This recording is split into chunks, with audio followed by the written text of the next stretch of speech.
తెలుగులో యూత్ఫుల్ కథలకు ఎప్పుడూ డిమాండ్ ఉంటుంది. ఈ కోవలో తెరకెక్కిన మరో చిత్రం టుక్ టుక్. ఈ శుక్రవారం విడుదలైన ఈ సినిమా ప్రేక్షకులను మెప్పించిందా లేదా మన మూవీ రివ్యూలో చూద్దాం.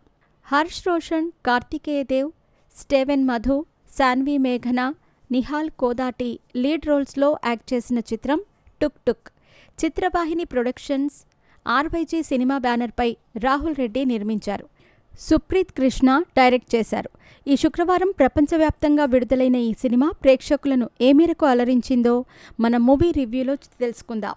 అనగనగా ఒక ఊరు, అందులో ముగ్గురు టీనేజ్ యువకులు హర్ష రోషన్, కార్తిక్ దేవ్, స్టీవెన్ మధు. వీళ్ళు మంచి స్నేహితులు. వాళ్ళు ఓ కెమెరా కొనాలనుకుంటారు. ఈ క్రమంలో ఊర్లో వినాయక చవితి సందర్భంగా వసూళ్లు చేసిన చందాలో దేవుడి పూజలకు డబ్బును పోను మిగిలిన వాటితో కెమెరా కొనాలని ప్లాన్ చేస్తారు. అయితే అనుకోకుండా ఆ ఊర్లో గొడవల కారణంగా వీళ్లు తమ దగ్గర పాత బండికి ఇంకో చక్రం తగిలించి నిమజ్జనం చేస్తారు. నిమజ్జనం తర్వాత ఆ బండి తనంత తానే కదులుతూ ఉంటుంది. ఇంతకీ టుక్ టుక్ అనే బండి సొంతంగా ఎందుకు కదులుతుంది? దీని వెనుక దైవశక్తి ఏమైనా ఉందా, లేకపోతే మరేదైనా శక్తి ఉందా? చివరకు టుక్ టుక్ బండితో ఈ ముగ్గురు జీవితాల్లో ఎలాంటి మార్పులు వచ్చాయనేదే ఈ సినిమా స్టోరీ. ఇక కథ టెక్నికల్ విషయానికొస్తే గనక బండ్లు వాటంతటవే నడవటం గతంలో వచ్చిన కొన్ని సినిమాల్లో చూసిందే. టుక్ టుక్ అనే సినిమాను కూడా అదే కాన్సెప్ట్తో దర్శకుడు తెరకెక్కించాడు. ఇక టుక్ టుక్ అంటే 3 చక్రాల బండి అనే అర్థంలో ఈ సినిమాకు దర్శకుడు ఈ టైటిల్ పెట్టాడు. ఈ సినిమా మొత్తాన్ని చిత్తూరు నేపథ్యంలో 15 ఏళ్ల క్రితం నాటి స్టోరీ ప్రేక్షకులకు చూపెట్టాడు దర్శకుడు. ఇక వినాయక చవితి అంటే మన దగ్గర ఎలాంటి హడావుడి ఉంటుందో ప్రత్యేకంగా చెప్పాల్సిన పనిలేదు. వినాయక చవితి సందర్భంగా చందాలు వసూలు చేయటం చూస్తూ ఉంటే చాలా న్యాచురల్గా అనిపిస్తుంది.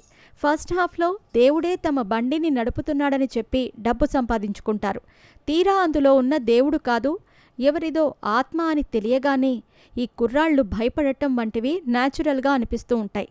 ఇంతకీ బండి అంటిపెట్టుకుని ఉండే ఆత్మ ఎవరు, ఎందుకు ఈ బండిలో ఉండిపోయాడనే విషయాలను సెకండ్ హాఫ్లో ఆసక్తికరంగా చూపించాడు. సినిమాటోగ్రఫీ, నిర్మాణ విలువలు బావున్నాయి.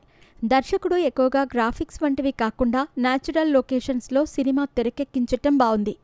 ఆర్ఆర్ఎఫ్ పర్వాలేదు. దర్శకుడు సినిమా మొత్తాన్ని 3 చక్రాల బండిపైనే ఎక్కువగా చూపించి సినిమాకు జస్టిఫికేషన్ ఇచ్చాడు.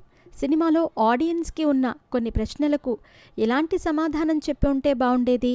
ముఖ్యంగా చిన్నపిల్లకు టుక్ టుక్ లాంటి సినిమాలు ఖచ్చితంగా నచ్చుతుంది. సినిమా క్లైమాక్స్లో చిన్న ట్విస్ట్ ఇచ్చి 2వ పార్ట్ ఉందని చెప్పాడు దర్శకుడు. ఈ సినిమాలో టీనేజ్ యువకుల పాత్రలో నటించిన హర్ష్ రోషన్ రీసెంట్గా కోర్టు మూవీలో మంచి నటనతో ఆకట్టుకున్నాడు. అలాగే సలార్లో పృథ్వీరాజ్ పాత్ర చేసిన బాలనటుడు కార్తికేయ దేవ్ తన క్యూట్ యాక్టింగ్తో మెప్పించాడు. స్టీవెన్ మధు నటన ఆకట్టుకుంటుంది. సినిమాలో ఫస్ట్ ఫ్రేమ్ నుంచి లాస్ట్ ఫ్రేమ్లో నటించి మెప్పించారు. సినిమాలో మిగతా పాత్రల్లో నటించిన నటులు తమ పరిధి మేరకు రాణించారు. మొత్తానికైతే ఈ సినిమా ఒకసారి చూడొచ్చు. సినిమా బాగుంది.